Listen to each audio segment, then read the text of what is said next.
spent a week in the hospital. Afterwards, they kept me sedated for 3 days. So prior to, I made up a bunch of nut butter thinking it would last for those 3 months that I was off, like with our current sales rate. And so I'm like, you shouldn't have to do anything, like I got enough made up, like we won't have to worry about it. So I was sedated for those 3 days. On the 4th day, they like took down like the medicine so that I'd wake up. And I woke up to Mark shaking me. And he's like, Leah, I need the recipes for your nut butter. All of it's sold. He's like, I've shipped it out in 3 days. Hi friends, you've made it to Karina Faith Diaries, your new go-to spot for real talk about the journeys that shape our faith. I'm Karina, your host, and I'm super excited to chat about real-life struggles, wins, and everything in between. This is all about honest conversations, lifting each other up, and the power of a relationship with Jesus. Whether you're here to learn, connect, or to get inspired, let's get started together. Hi guys, welcome back to Karina Faith Diaries. Today we have Lea Hurley in the house. She is the founder of American Dream Nut Butter. I love it. So she has a story or a history of stage 4 cancer, and we're going to learn all about it. So I love that we have that in common too. And I heard that you are healed.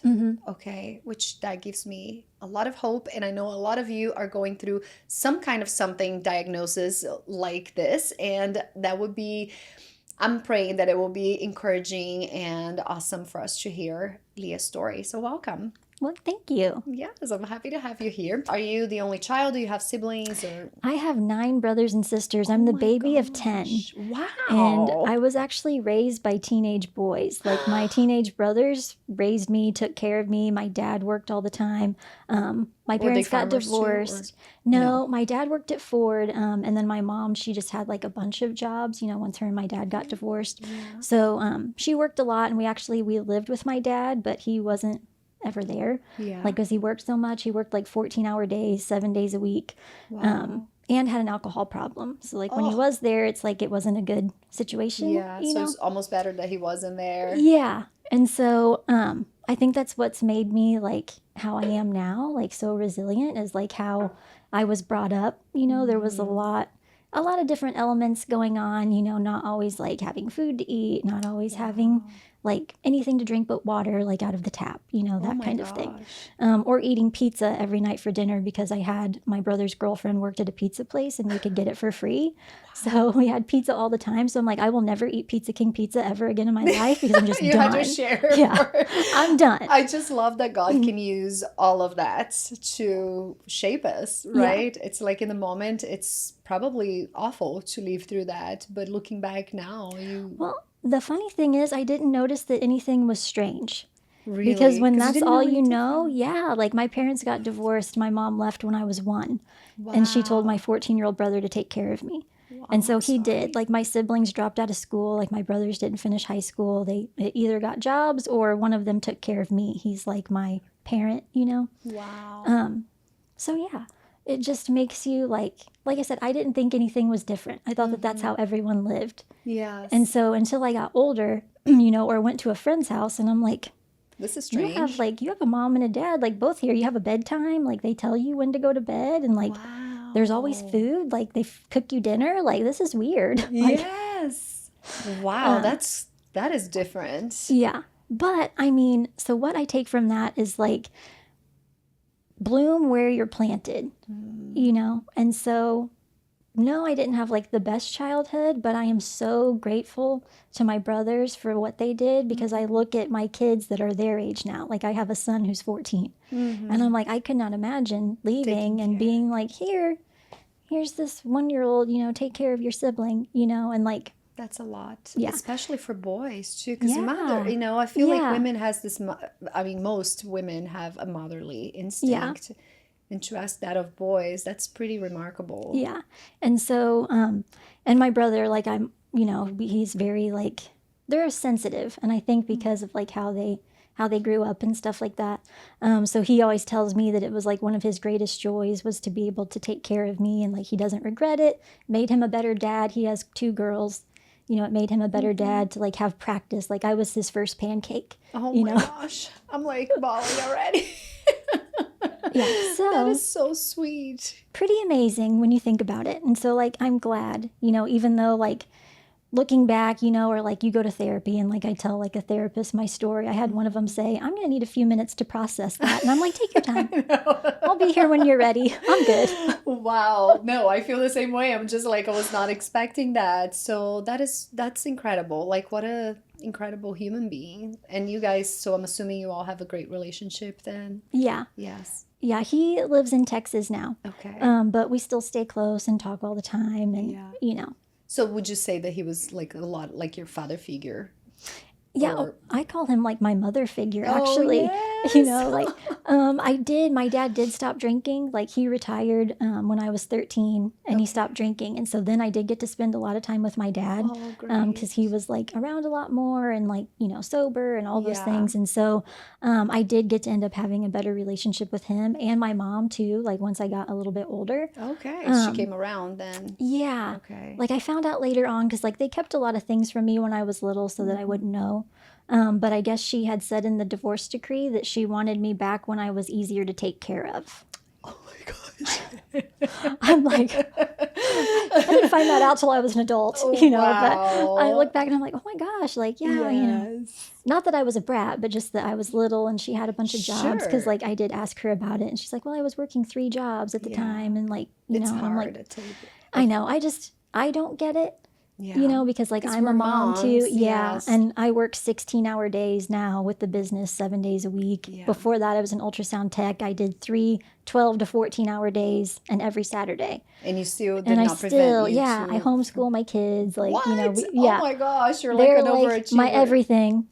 Wow. But I've been accused of being a smother mother or like, Yeah. keep them too close kind of thing. Oh. But I'm like, I think the way that I grew up made me be like such a better parent because I'm like, my kids will never feel the way I felt. Yeah. They'll never have that like unwanted feeling or like they're a burden. And I maybe wouldn't have that if I hadn't experienced it myself. Yes. I might let like, the things that I have to do for business. Like I work a lot and now I'm starting to do a lot of PR where I have to travel to these different cities and things like that and like do these appearances. We take them with us. Oh, that's awesome. Like, yeah, I just always like put them first above everything, Yeah, that definitely taught you to. I feel like to me, it took me a while when I finally had freedom because I had my kids when I was 24 years old. So 20 or 25, 26, 27. So I was still like sort of growing up too, in a sense. And I just wanted my freedom so badly. And now like when I get to do things like this to travel, I always make an excuse to spend time with them too and like bring one along and do things like that because it's pretty precious. Okay, so was there anything specific that made your dad quit drinking or was it he was just over it? I think he must have just decided he was done. I don't know if he was just like done with the lifestyle or what, but he did. Once I was an adult, he like had a conversation with me and apologized for what it was like when I was little, for the drinking and all of that stuff. And he's like, now that you're older, if you can look at it like from my perspective, he's like, I just know that I came home from work one night, everything was gone. My wife was gone. I was left with all these kids and like I didn't know what I was going to do. Yeah. Or like what to do. And so he just worked and drank and, and I'm like, well, now I get that, because like my dad was my age now when that happened. Wow. Like, because I'm 40. He was about 40 when that happened. That's and I'm a like, oh my gosh, I for couldn't men to imagine. take care of. Yes. Yeah. Or like if my husband did that to me, just like I show up one day and he's like, I'm done. Like, yeah, bye. oh, okay. What do I do now? Yeah. With 9 children. Yeah. Which I was the youngest. Some of them are a lot older than me because the first 9 are like all a year or 2 apart. And then I was 9 years after the 9th kid. Oh, okay. So that's why there was such like a disconnect in ages. Okay, got it. Between like me being so small and then like I said, the next one was 9 up to like 20. My oldest brother's 20. Okay. And so like that's a he and my huge gap. sister, I have nieces and nephews that are the same age as me. We're 6 months apart. I can see that. And like That we is grew crazy. up like siblings, Wow. because of that. When did Jesus came into play in your life? Well, my uncle was a pastor. So my dad, okay. who was alcoholic and, all kind of wild, I guess you'd say. Yeah. His brother is the complete opposite. So he was the black sheep, quote unquote. Not really. I would say like, because it was just him and his brother. Oh, okay. And so like his brother was like, I'd call him like the good one and the bad one almost, like the rebel and the angel, you know. And so my uncle was a pastor. And so my dad, once he quit drinking, like we just always went to church. Okay. So like every Sunday, I was at Sunday school, at my uncle's church. And I think I really felt like accepted, I guess you'd say, by God, because like Jesus loves everybody. So even though I felt unwanted by a lot of my family members, just because even though my brothers were trying, they were teenagers. So like besides my one brother who was like my mom, I could tell most of them didn't want to be watching me. Wow. Or would be like complaining, if I was hungry or whatever. So like just feel like a burden. Yeah, I felt like a burden to everybody. You got to know Jesus through your uncle's church then. Yeah. And you were young still, right? Yes, I was young. Okay. So like we started going to my uncle's church when I was 8. Like that's the first time I got baptized was when I was 8. Okay. And was always like in Sunday school and things like that. And so it just never, like since I was brought up that way, it never occurred to me that there was an option that like people didn't believe in Jesus or like to even question anything because I'd been told it since I was little. Okay. That like this is how it is and like that's kind of how my kids are too. Like they don't have the doubt or like, because they've just always been brought up that way that like, when times are hard, you pray about it. When, you know what I mean? Jesus loves everybody and we love everybody and we forgive everybody. We're going through some things right now, like with my mom and, I'm trying to like not harbor any like bitterness or resentment or things like that. And like I remind myself all the time that like Jesus says, in order for us to be forgiven, we also have to forgive, and so have to remind me of that a lot too. And so it just having grown up in the church and knowing the word, studying the Bible and all of those things ever since I was little, it just helped me all later on in life, like when I had cancer or, experienced other, hard things, the endometriosis, and I have a lot of health issues and stuff like that. And then the thing going on with my mom right now, it's just like, God has been there for everything, every step of the way. And like we struggled with infertility for 4 years before we got pregnant. And I remember just like, I would pray, like, God, just give me one baby, just one. That's all I need is one, like I just really want to be a mom and like, I just need one. And then he gave me 4. Wow. And then like. After all those challenges. Yeah. After the 4 years of not being able to get pregnant and then ended up getting pregnant on my own right before. And then had 3 more like in succession. Like they're all like 18 months to 2 years apart. Wow. Just back to back. Okay, that's a miracle story, like right off the bat, right? Because when you think, well, I wanted to say with this is that your life has not been perfect. Like you had so many things happening, which we were going to dive into the cancer thing in the company here in a minute. But I just wanted to say that Jesus did not promise us that life will be easy in a breeze, and I feel like that's a misconception from a lot of people who think, oh, isn't she a Christian? And why isn't she having the life of her dreams or whatever? And I think that it's the most important thing is the peace in the chaos. That's what we get by following Jesus, right? It's just knowing that he's taking care of us despite what the circumstances look like. Yeah. And if I hadn't experienced all these challenges before, I wouldn't have things to hold on to, like proof that God works, proof that he moves mountains and can do anything, if I had not experienced these challenges before. So like, when the business gets in a slump or you have a falling out with somebody or they're, a cancer diagnosis, you can know he's done it before, he'll do it again. I just have to wait. And waiting is the hardest part. I'm in a waiting season right now. And so I keep having to tell myself and look back and remind myself, like, look at where I came from, like in my childhood. Yes. Look at, I've been through infertility. We've been through cancer, like, some of the hardest things he's brought me through. Yes. So like, I just have to be patient. And like, I always pray about everything, like all big decisions, or things like that. Like, what should I do? and I don't always get an answer right away. And I'm I'm in like, the same season as you because I'm like, God, man.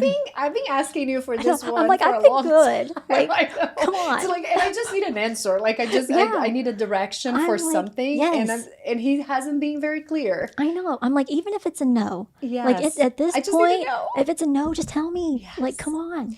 There's something that he's teaching us in the process. And I feel like I'm very similar to you in that sense. Waiting and patient is very hard for me. I have some other gifts, Yeah. fruits of the spirit, but Right. patience Yeah, is not not one of them. Yeah, no. And I was just talking to my son the other day too, because anytime I was just praying for patience the other day too, and humility and things like that. And I was put in a situation that I was very upset about.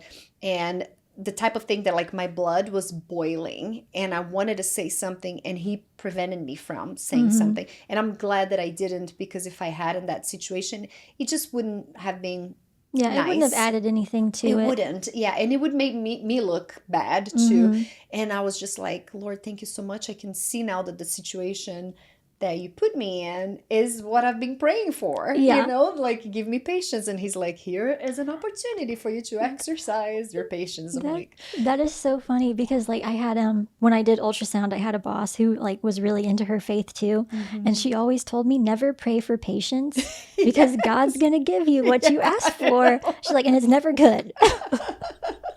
I'm gonna stop right like, now. I know, because like I was tempted and like I prayed for it before, and then you get into this situation and you're just like, why?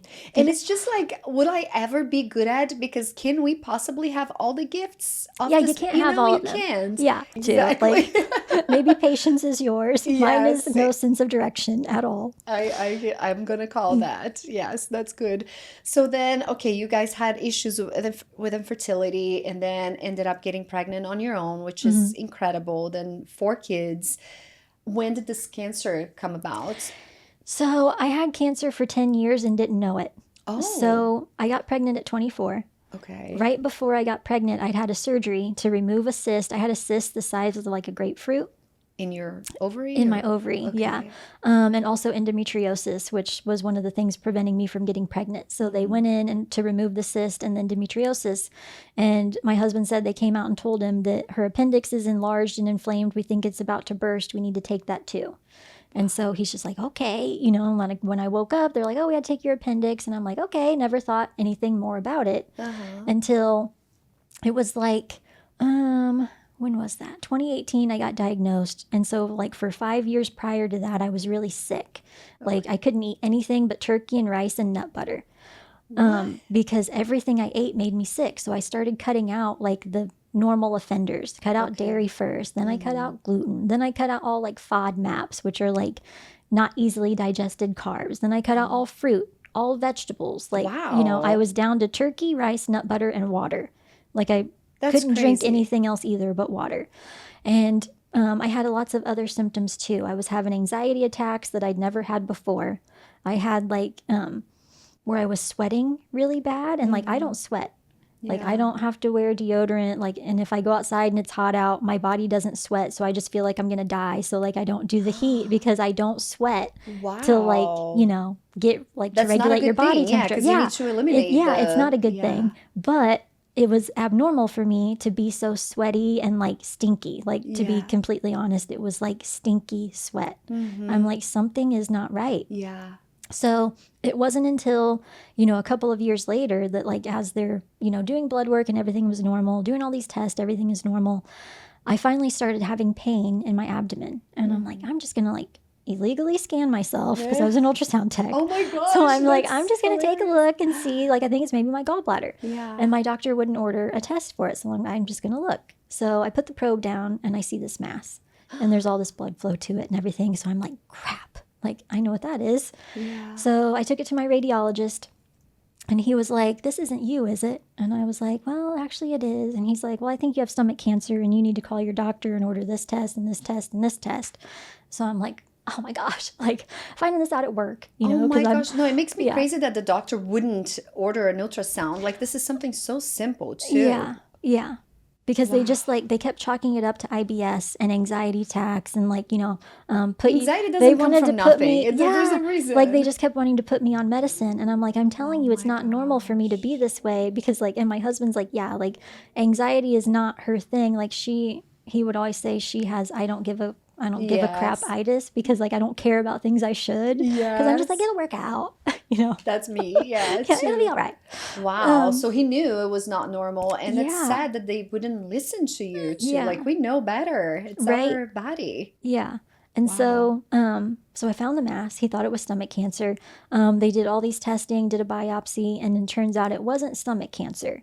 So the doctor that did the scope and the biopsy, he called and left it on my voicemail. Well, because I was at work and couldn't answer my phone. It was 5 p.m. on a Friday night. He left me a voicemail that said, "You have stage 4 neuroendocrine cancer." And I'm like, I'm listening to it in between patients, and I'm just like, oh my gosh, like writing it down, stage 4 neuroendocrine cancer. But like I had to just put it aside for a minute because I still had 2 more patients to scan, write up their tests, clean my room. Like, you know what I mean? Like I had to bedside finish my manners, job. like zero, Yeah, too. I had to finish my job. And so I just like put on my smile and like, Oh my go out there, gosh. finish my patients. And so then after I'm all done, like I call Mark, that's my husband, like when I was getting ready to leave, and I'm like, they said I have stage 4 neuroendocrine cancer. Like, I don't even know what that is, like what that means. You couldn't call anyone because it's Friday night. It's Friday and then night. there's I the could get no weekend. answers. Yeah. Wow. So I had to wait all weekend. And so all weekend I'm just like, I still have a picture on my phone that I took of my 2-year-old at the time. He was my youngest, and like his sister had put his hair in a little ponytail, like a little whale spout on his Yes. head. And I remember like looking at him and that picture at that time being like, I don't know if I'm going to be here to see him grow up. Like this is crazy. And my kids were ages 2 to 8 at the time. Oh And so I spent all weekend Googling it, and that was the worst thing I could have done, was gonna because say, the that's what I survival did rate too. is like next to nothing for that type of cancer. It doesn't respond to chemo or radiation. They have to just cut it out. So usually by the time it's stage 4, it's spread so everywhere that they can't remove it all. But So why was it stage 4? Was it the size of it, it's or because the spread, it spread? It had because it spread was in a already. lymph node. Okay. Because Yeah. that's wow. Yeah. And they said it does not originate there. So it came from somewhere. It had to come from somewhere, but they couldn't find it. Like I had a PET scan, they couldn't find it, like the originator spot. Wow. So turns out the hospital lost my records from that surgery I had where they removed my appendix. And so the oncologist said that had to be what it was. It originated then in the appendix back when I was 24, and I got diagnosed at 34. So it had grown that whole time, right alongside my babies and everything else. The whole time, all 4 times I was pregnant, I had cancer every time and did not know it. Growing in my lymph node right there, and had no clue. But the other crazy thing is, this is why I know God has a hand in it. So I was going to be a pediatrician is what I wanted to be. I got accepted to Butler and Anderson to like go do my prereqs and stuff like that. But then I was like, I found out that I was going to have all these fertility issues. I was 17 when I started having cysts on my ovaries and all these things. And they're like, if you want to have kids, you're going to have to do it early. So like consider that when you're like looking for like career choices and stuff. Wow. You can't be a doctor and yeah. try to have babies at the same time. And so I was like, I'm going to take a year off because I don't know exactly what I want to do. And I graduated early. I was 17 because I'd went to kindergarten early. So I was 17 when I graduated. So I'm like, I have time to take a year and see what I want. So I'm like, I'm going to take a year off, and I'm going to get a job at a tanning salon because I think that'll be an easy job and I'll be able to like study, like go to school on the side and study. Sure. So I got out the phone book because this was back in the phone book days. Sure, I remember. And I called every tanning salon within like a so many mile radius of me. And I ended up getting a job at this one that was like kind of far, like from my house. But I'm like, it's okay, like it'll be easy, whatever. So it turns out that my now sister-in-law was my boss at that tanning salon. Oh my So I met her, gosh. and then like shortly after that, met her brother. And that's who I'm married to now. But like when I got my job there, I met him within like 3 days of starting there. What? And it's so funny because like I was talking to my friend, like looking out the window, and he pulled up to get a pizza at the place next door, and I saw him get out, and I'm like, oh my gosh. He's so cute. I think that's Cheryl is my sister-in-law's name. I think that's Cheryl's brother. Like, I think his name's Matt. He's hot. His name's not Matt, but like I thought it was. Oh my gosh. And so then when his sister had came back up there that night to help me close, because I just started and didn't know what I was doing, she's like, my brother saw you in the window, and asked me to talk to you for him or whatever. I'm like, are you kidding me? Like, I saw him and thought he was hot. And she's like, ugh, like hated her brother kind of thing, you know?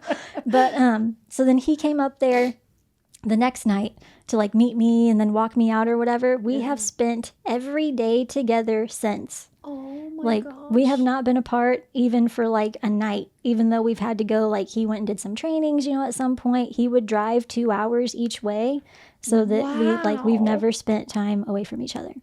That's incredible. And it's been like, that was 2003. So it's been however many years now, coming up on 22 years.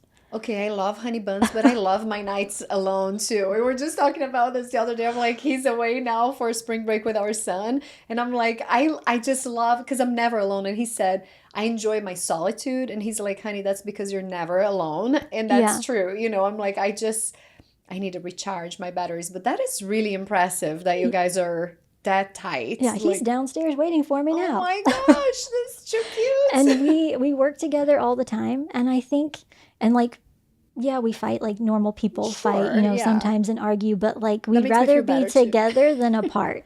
So like we work together all day, all night, 24/7. And people are like, how do you handle that? Like we were just talking about that last night because one of his friends was asking him like, how do you handle, like, you know, you guys work together, eat together, you live together. Like, how do you handle that?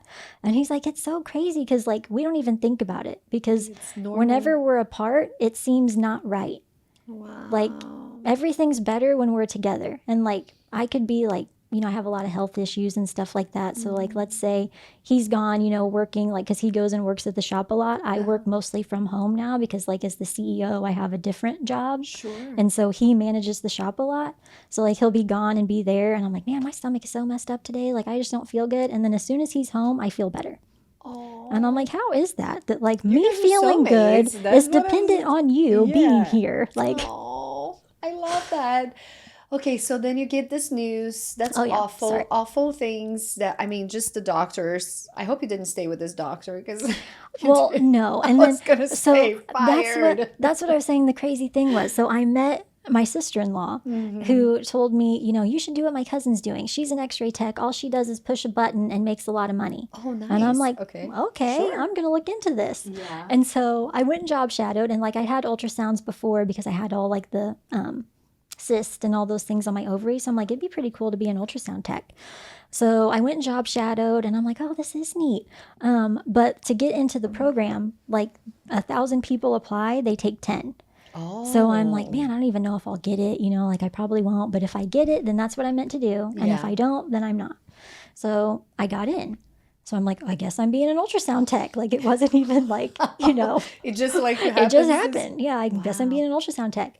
But had I not been an ultrasound tech, I wouldn't have found my cancer. I was actually scanning myself when I was pregnant too and discovered a bleed with every kid that I had to go on bed rest for 4 months. Like had I not found these bleeds, I would have had miscarriages and not carried them full term.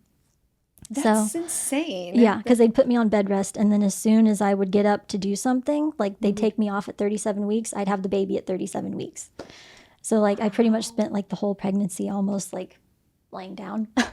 That is crazy. And that's crazy that you had the, you know, the capability of finding all of these. So now I'm like, I have my own ultrasound machine because I'm like, I have to be able to, I have to be able to check myself, check my kids, like, you know. But had I not been an ultrasound tech, then I would not have, you know, been able to find those things or know what I was looking at when I was seeing them and like know so much about medical things and the body had I not been trained in that way. And then if they had diagnosed my cancer earlier, they had a special CT scan that they can do for neuroendocrine now because, like I said, it doesn't behave like any other cancer. So the PET scan they normally have, which is like glucose-based, doesn't work for that kind of cancer. It's a different kind of like radioactive isotope that they use to, you know, see the cancer spread. Okay. And that had came out the year that I got diagnosed. And I'm like, if that's not God's timing, then I don't know what is. Because, you know, had I been diagnosed sooner, yeah, I could have like maybe got it taken out sooner, but they wouldn't have known the spread or known that it hadn't originated somewhere else. And I would have had even more things to do, you know, to get rid of it, I think.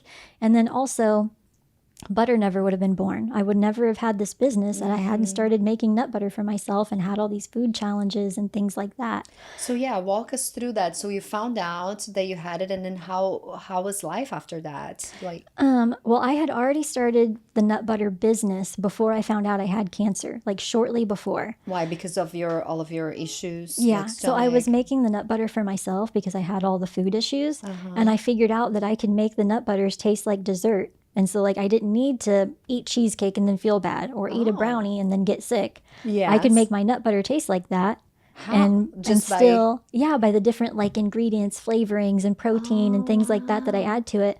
So most of them have like less than 1 gram of added sugar or less than 2 grams of added sugar because I use stevia or monk fruit or something like Okay. that. And then I use different flavorings to make it taste that way Okay. without using the actual, like, there's no brownie in it, there's no Yes. cheesecake in it. It just tastes like there is. Wow. So I was doing that for myself. Okay. And then my husband, he had a t-shirt company, like a fitness apparel company that he like used the money to give back to veterans, first responders, like that kind of thing.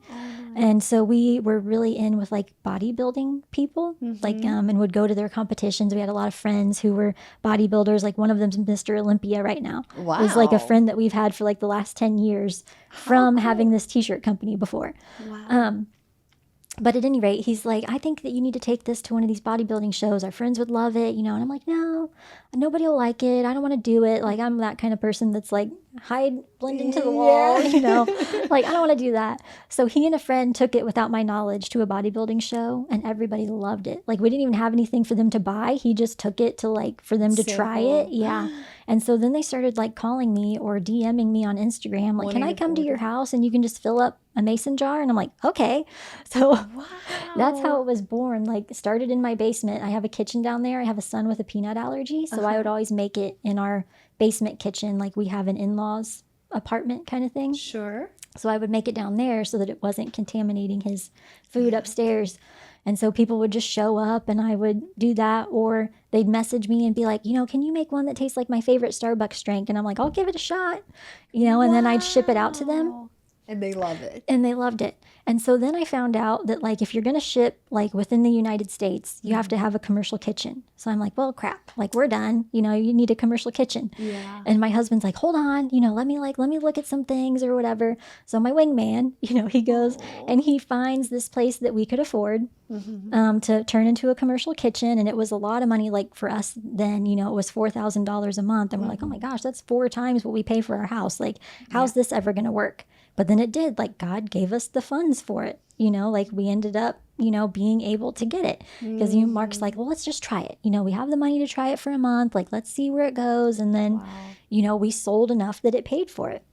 And that's a leap of faith too, that we have to, God's going to open doors, but we have to. You got to step through it. We do. Yeah. Yes. And so during that time period, you know, I'm making butter and, like, that's pretty much what I'm doing. Like, I'm working the 12 to 14-hour days still. On my days off, homeschooling and making nut butter and shipping it to people, and on the weekends, like, So you had your full-time job. had my too. full-time job Yeah. too for a year before like I got to leave that. And so I was doing that.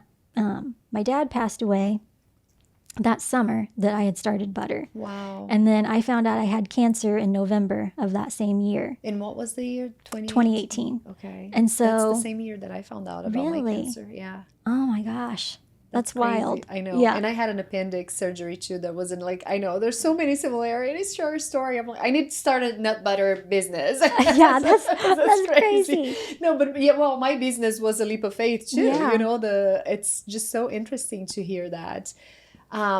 So you lost your dad, and then Yeah, so I lost my dad, who was like a huge supporter of everything we did. Like, even with the clothing business that we had, he was always wearing a t-shirt, always wearing a hat. Like, you know what I mean?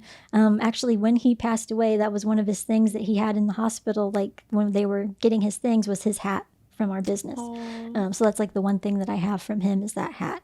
But so when I had my cancer diagnosis, I had to have a huge surgery where they like cut me from sternum to pubis. They took out the mass, which was in the porta hepatis near like my stomach, gallbladder, and pancreas. So they removed the mass. They took out my gallbladder, part of my liver, and then they had to take out all of my intestines and comb through them to look for masses and put them back in. Then they had to take out my other organs to look behind them for masses and then put everything back in. So, oh my gosh. yeah. Just the thought of that is giving me that's And I used to like be in surgery with people, so like I know what What they it looks do. like. Yeah, and I'm just like, oh my gosh, like Ugh. they're about to like All my retract my insides. ribs and like, oh. But I kind of like I handled it better than everyone else in my family did, honestly, Really? because I just went into like patient mode. I looked at it like outside of my body. Like this is a patient who's going through this and I'm just like helping them through this like part of it. Like I just did it and went through the motions. Okay, I got to have this test now. Okay, now we're going to have this surgery and I'm going to recover. But the surgery was, I had to be off for 3 months, like because like off work for 3 months, not doing hardly anything.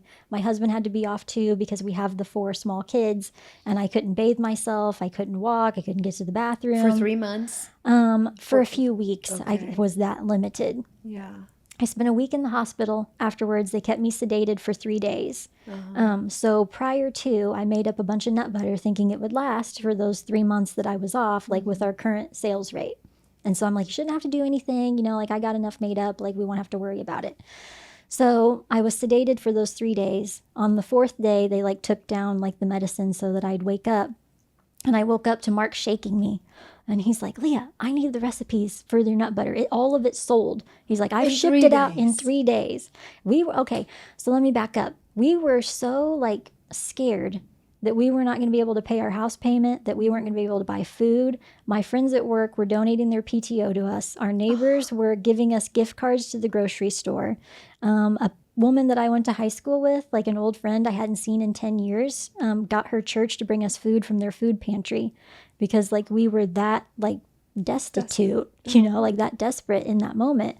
And like, but we just had to do it anyway. I had to have the surgery. He had to be off. Like there was no other way around it. We'll just figure it out. We have to put it on credit cards or borrow money from my brother or my mom. Like, you know, we'll figure it out.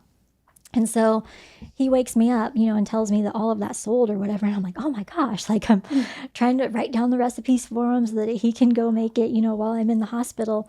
So the big crazy thing is that like in that time that we were so worried and praying for God to like find a way, you know, and I figured the way would be getting money from somebody else, you know, borrowing it from my brother or something like that. But his way was butter taking off. And it skyrocketed. Yeah, skyrocketed from there. And like my husband ended up not going back to work. He put a recliner in the area where we made butter. He set me up a recliner there so I could tell him, okay, put this in now. Okay, put this in now, because it wasn't tasting right when he was making it. So I had to supervise it all. That's just so cool. But yeah, and I remember like when I was in the hospital and like I'd had an epidural, a fentanyl epidural was what they used to keep me asleep. And so I couldn't move my legs. Like even when I woke up, I couldn't move my legs. It was like when you have a baby. But they kept expecting me to get up and go to the bathroom. And I'm like, I still can't feel my legs. Like I can't get up to go to the bathroom. And the nurse was being kind of mean and like whatever. But my husband, he's like, I'm small. I'm 5'2", 105 pounds. He's 6'3" and like 240 pounds.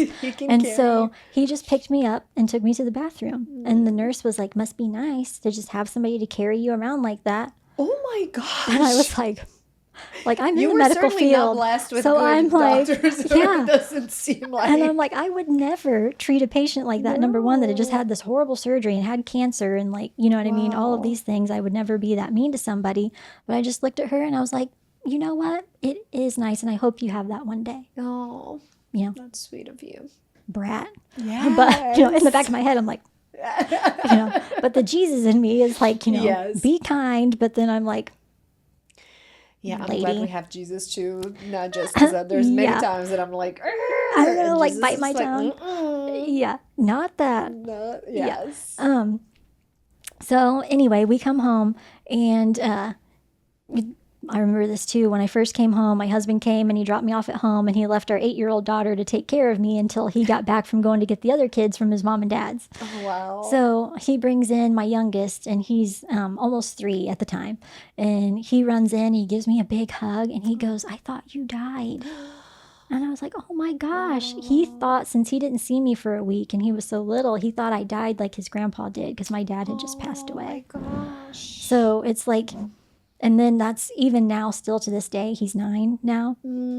he still freaks out if he doesn't know where I am. Like if I go to the bathroom and I don't tell him, hey, I'm going to the bathroom, I'll be back, or I'm going to go take a shower, or I'm going here. If I'm not there, he freaks out. He took slept it in really my hard. yeah, It's he like, slept in my bed for a long time, and he never did before that. But he was just so afraid that I was going to lose somewhere. you. Yeah. And then it wasn't even just like sleeping in my bed, it's like holding on to my arm. You know, some part of him had to be touching me to know that I was still right there. You know, but might need some little therapy or something, but Yeah, later in life. Well, Yeah, I mean, later in the life. fact that you are there, you know, and you were after that, that I feel like that's makes him feel Yeah. safer. You know, that's how much we need our moms Right. too. So like I said, butter took off to the point where we didn't have to get any loans from anybody. We were able to pay all of our bills In the My- midst of the in the craziest midst surgery. of the craziest surgery and recovery and all of that. And then my husband ended up not going back to work. Like Butter was able to provide for him to stay and do the business full time. Wow. And then I was able to retire 5 months after that and do the business full time. Within a year, we had like 50 employees, 40,000 square foot facility, tons of customers. Like we have 4,000 brand ambassadors now. We have over 1.5 million orders over the last 6 years since we started. That's But it all started like when I thought I was on my deathbed. You know, like I remember being so scared going into that surgery, and like I really wanted my dad to be there, but he, you know, he'd passed away, so you know he wasn't available to be there, obviously. But my uncle came in. He was one of the last people I talked to. They had people come in like twos to talk to me beforehand or like see me. My whole family showed up, all my brothers and their wives and my sisters, and you know my husband's family. They all showed up too. So they had everybody come in, you know, like a little bit at a time to talk to me beforehand. And I remember telling one of my brothers, like crying and telling him, I don't want to do this. Like I changed my mind. And he's like, you have to. Like, you have to do it. And I'm like, why I don't you want don't want to do to. the nut butter No, business? Or I didn't want to do the surgery. Oh, the surgery. Like I was okay, scared. I'm like, wait, yeah. what? Oh, I didn't like I because you know, were scared. Yeah, it was like I knew what they were going to do, and I'm like, I don't want to do it. And he's like, well, it's too late now. Like, you have to. Go Like, to sleep. yeah, there's no way around it. But then my uncle came in. He was the last person that I talked to, and he prayed over me. And I just felt this peace. I was so worked up beforehand, you know, you're wiping yourself down with the wipes to like sanitize yourself before. And like, I kept having to go to the bathroom and like, you know, I'm just like, I was so worked up. Yeah. And then once he said that before they wheeled me off, I just felt this peace, like it's going to be okay. And then it has. So far, I've been cancer free. Hopefully, you know, continues that way.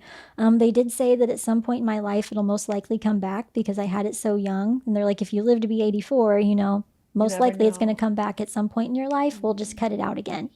And I'm like, okay.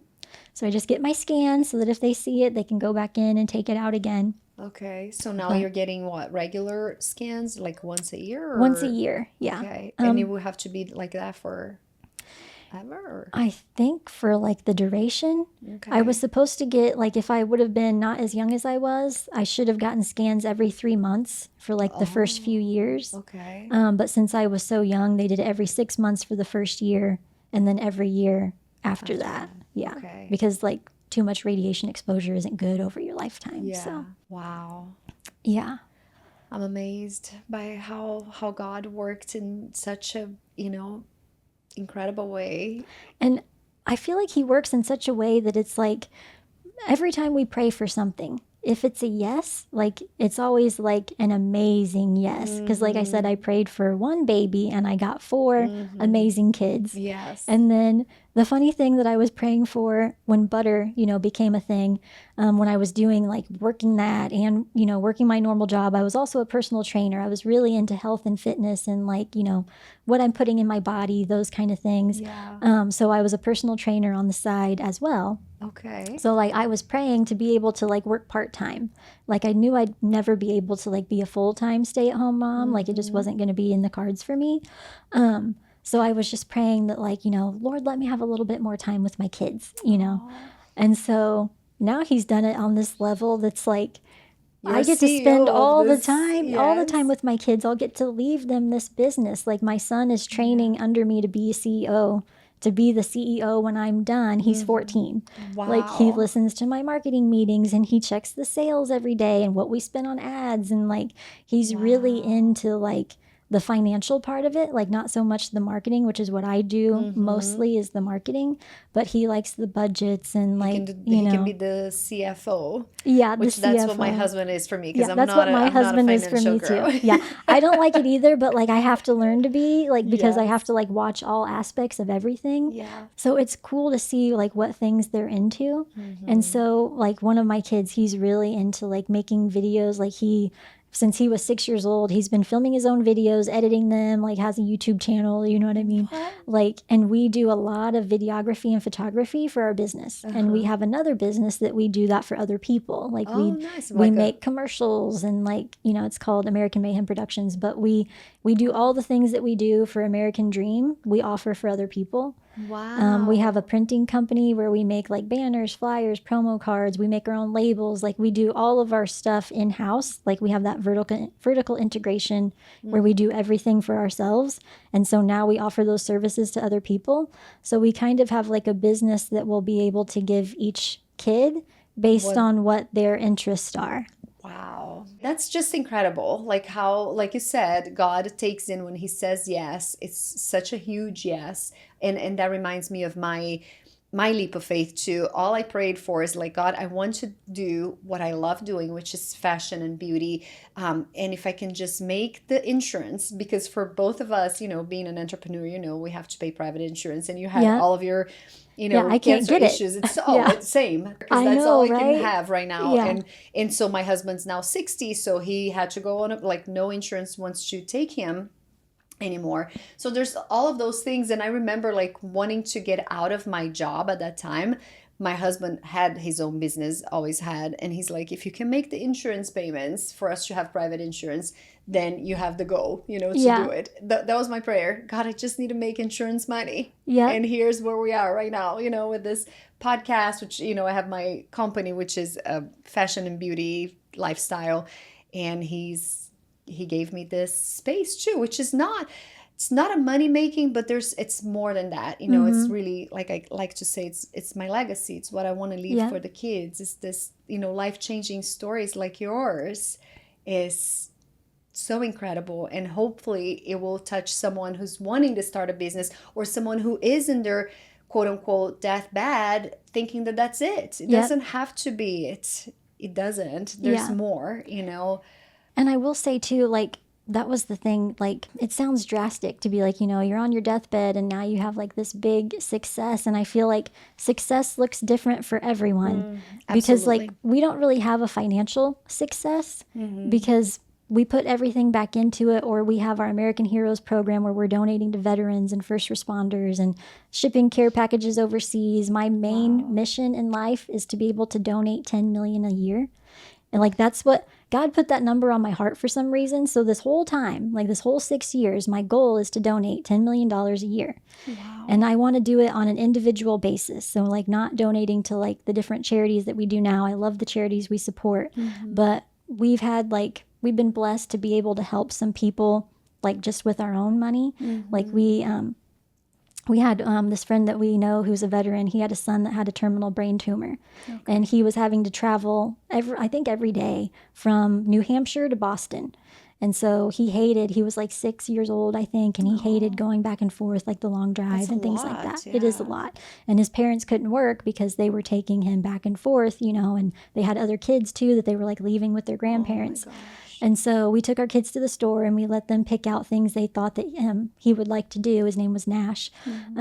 They picked out a Nintendo DS for him and a bunch of games and coloring books and like little things to keep him like occupied on the drive and during the treatment too. Wow. And then we were able to pay his parents' bills for a couple of months while he was in treatment so that they didn't have that to worry about. We also helped someone, a young man with ALS, which is what my grandfather died of, Lou Gehrig's disease. He's a young man that has that. And we were able to like help him, you know, like with a wheelchair and like get some other things just out of our own money. And so that's what I want to do, is have our own foundation. It's called the American Mayhem Family Foundation, or American Dream Family Foundation. I want to get that going so that we can use those funds to like really see who we're helping and like really be involved in our community at a deeper level than just like donating to the charity and then they do, you know, what they do with it. And we do contribute to some that are like fantastic charities, but it just is a calling that I have to be the one to do it. Wow. You know, and so like that's my overarching goal.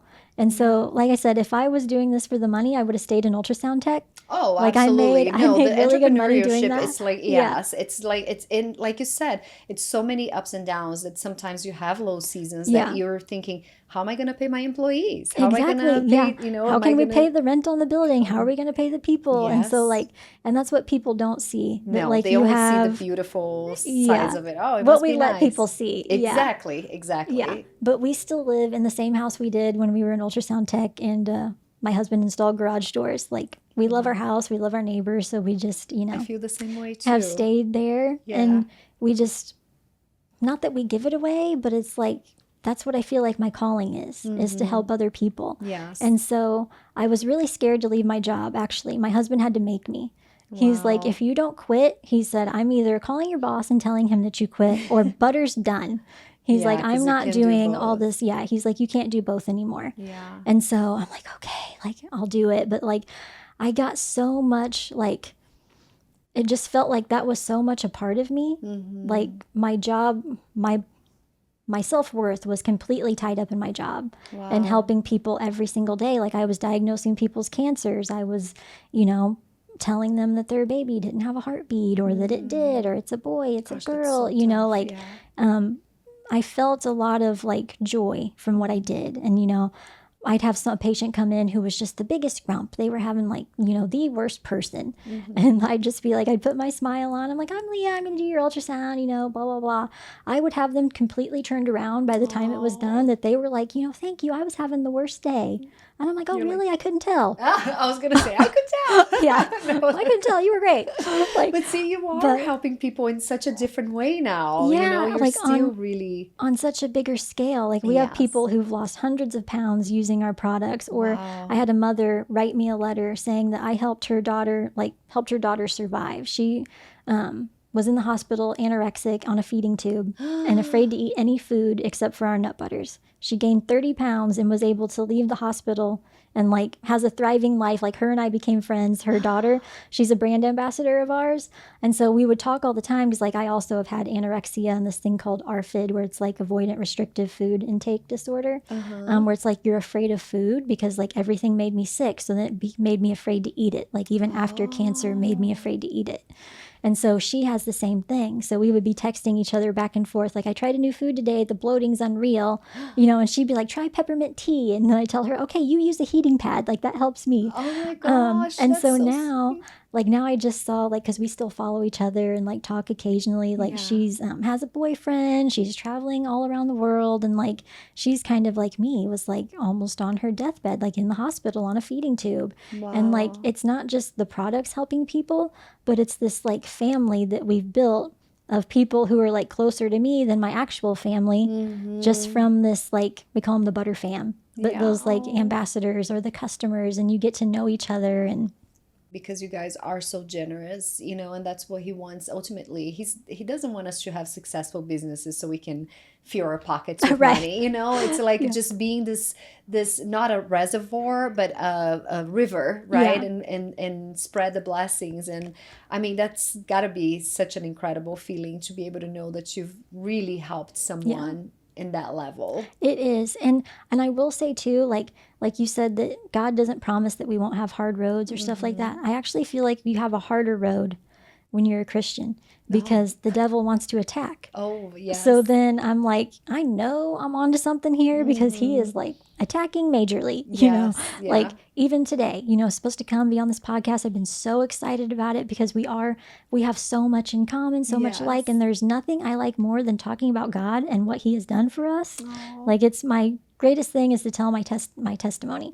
And so today I start passing a kidney stone. Like, what are the odds? Oh my gosh. What I mean? So I'm like, not There's today. a spiritual battle not happening. today. Yes, I'm getting there no matter what. So like, I really think that your story is going to touch a lot of lives. I hope so. That's what it makes going through all these hard things worth it, when you can help somebody else, because you're like, oh, I've been down that road and now I'm on the other side. You know, like, it does get better, you know, just have faith, and, you know. Yes. So how can we order is it online? Yep, it's only Okay. online at americandreamnutbutter.com. So you Okay. just go to our website and I was checking it out. So you guys have like different things for weight loss and for high protein yeah, diets and things like yeah. that. So my thing is that we have a butter for every body. Oh, Because there's so many different food intolerances out there. There's so many different like diets that people are following, mm-hmm. so we have something for like the super clean eating people, which is who I was before I had cancer. I was Okay. one of those people that I've never drank, I've never smoked. Like the way that I grew up, I'm like, That's I'm crazy. not doing those things. So like I never eat junk food. Like, Mm-hmm. and I still had cancer. So like I could not wrap my head around that. But like I Yes. did everything perfect and I still had cancer. So now I live a little bit more. Mm-hmm. Yes. So I go more for like the ones like they have protein added, but they have cookies on the top. They have, Okay. so it's like Yes. my favorite one Balance. right now, yeah, is cake batter ice cream crunch. And Ooh. so it's a high protein cashew butter that tastes like cake batter ice cream, but Oh, it also I'm has buying. frosting and like chocolate chip cookies and sprinkles and all that stuff that are on the top that you like mix into it. Okay. So then you do get some like what people would call bad for you things in Okay. there because it has a chocolate chip cookie crumbled up on the top and sprinkles that have like artificial food coloring in it. Mm-hmm. But the butter base itself is just the nuts, Clean. sea salt, protein, and I make our own protein. Like I order, yeah, we have protein powder as well that I flavor and make ourselves. And Wow. everything is made in Indiana, or not in Indiana, in the United States. So, like, Okay. I order the protein from a company in Minnesota. They raise their cows right there in Minnesota and process the protein there. And so then I get it and add the flavorings and all that stuff in our facility. And it's like, flavors like we have for our butter, like confetti cake pop and double fudge brownie and Wow. So like do you sell super the clean. proteins Yes, we too? sell the proteins and flavored collagens too. Wow. So that's why I say we have something for everyone. The proteins are very clean, like just sweetened with stevia and monk fruit, 25 grams of protein, 100% whey isolate so that Mm-hmm. it doesn't have lactose because I have IBS. So I try to gear all of our products to be IBS friendly. So Wow. there's even though there's sugar in some of them, it's not enough to trigger, you to have IBS symptoms, or we have a lot of bariatric patients and they all Okay. say that they can eat all of our products because there's not enough sugar in them to make them have like what's called dumping syndrome, where Wow. like their bile just like dumps into their intestines when they eat certain foods. Okay. They say that our products don't make them do that. So we have a Simply Clean line that has like just the peanuts or almonds, cashews, whatever, and Mm-hmm. sea salt, or ones that are just like sweetened with natural sugar or sweetened with stevia with no toppings on it. For the Okay. people who are super clean, we have, the fun ones that I like that are high protein. We have ones that are super high protein, like 13 grams of protein in one serving and Wow. less than 1 gram of sugar. I love it. I So cannot wait. something Like for you're saying everybody. this and like my stomach is grumbling. Like I cannot wait to just go in. And then you were mentioning before that you guys ship everywhere, or like Hmm. internet, because it's nationwide, but Yeah, also worldwide. Yeah. worldwide. Yeah. Yes.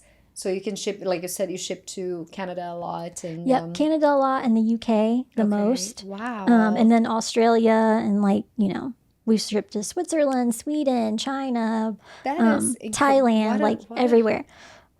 It's crazy to see because like I don't print our shipping labels anymore, but I used to like back when I was doing everything and I'd be like, oh my gosh, Mark, we got somebody in Brazil. Like, oh my gosh, that is and so so now cool. it's actually my sister-in-law who prints most of like the shipping labels now. Like she runs Okay. our shipping department and she'll text me and be like, Leah, we got somebody from, Paraguay or, wherever. And I'm like, Wow. oh wow, like I And keep it's a a little family map, business too. Like yeah, it's like you my guys. brothers work for me, my sister-in-law, my sisters, my nephew, like we've been his first and only job. Like he started working for us when he was 14, I think, Uh-huh.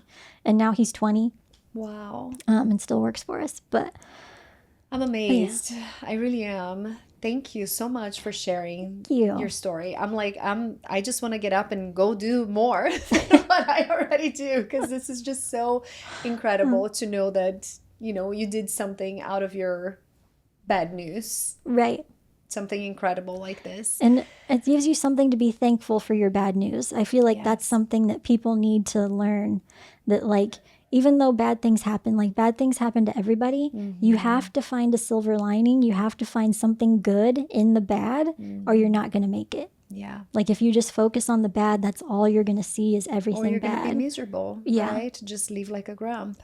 Yeah. Or you can... And I had this message today, like I do a daily devotional, like a different daily devotional every day. And today's message was about speaking over your life. You can speak death or you can speak life. Yes. And I called my husband, like after I read that, I sent it to him, and then I called him and I said, I just had this devotional today that was talking about, speaking death or speaking life. And I'm like, I think we're speaking wrongly, about this, because like, we are kind of in a slump right now, and we keep being like, oh my gosh, like we're spending too much on marketing versus what we're getting back and all these things. And so we're like, how are we going to pay the employees? How are we going to do this? And I'm like, we need to start speaking life. God will provide. God will provide. He always has. Like, we need to keep that faith. And he's like, oh my gosh. He's like, this morning when I got up, he's like, I did something that I never do. He said, but this morning when I got up, I kept saying in my head, it's going to be a good day. It's going to be a good day. And I'm like, that is so crazy. He was speaking to both of us the same message differently. I love, God is very interesting. His ways are so incredible. And I feel this way too. Like when sometimes my husband is the one, I'm usually like, everything's going to be okay, everything. And he's like, well, but realistically, look at this, da, da, da. Yeah, and, us too. and I don't want to be delusional, but I feel like, it's God's, there's such a way of like, I know that he's taking care of us. He's not going to leave us, like down on the... and sometimes he takes away things that aren't serving you anymore. Yes, or give you a shake. I feel like last season I had such a big shake of like I was not stewarding his blessings well. I was just doing some things that were, he's like, hey, this is not why I'm blessing you. Like rethink some things that you're doing, and even like being lazy about some things too that I feel like I could have been doing a better job at. And so he took it away for a moment of like, hey, wake up, know. And I know that he's there too. I know that, and having these conversations with him all day of like, why is this happening, God? And he will show us, right? But I told my husband, I'm like, maybe we're not being humble enough. Maybe we got this attitude of, we know what we're doing.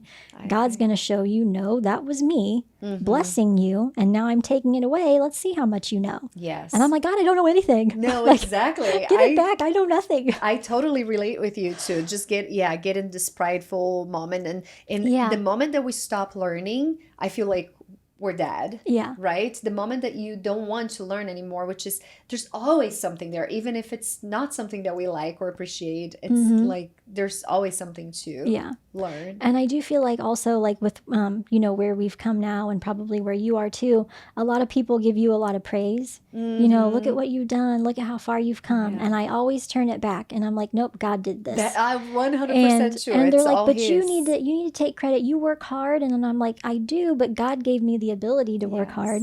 He gave me the gift of making this nut butter. Like, who knows? Like, nobody else can flavor these things like this. Like, this is my gift. Yes. Like how some people are super good at basketball, like Michael Jordan, or, Oh, it's definitely a God gift. Yeah, this is my gift. Yeah. And I used to think I had none. When I was an ultrasound tech, like my patients would ask me, like, we'd be talking about different things and we'd get to talking about our family. And I'm like, my brothers are so great. Like, they all, like, they can play an instrument or they can sing. They're, an artist. Like, one of my brothers is like an artist. He could draw your portrait right here and look just like you. And I'm like, I have no talent. Aww. Like, I have no gift. And then they were like, this is your gift. Like, you made made this experience. Life, right?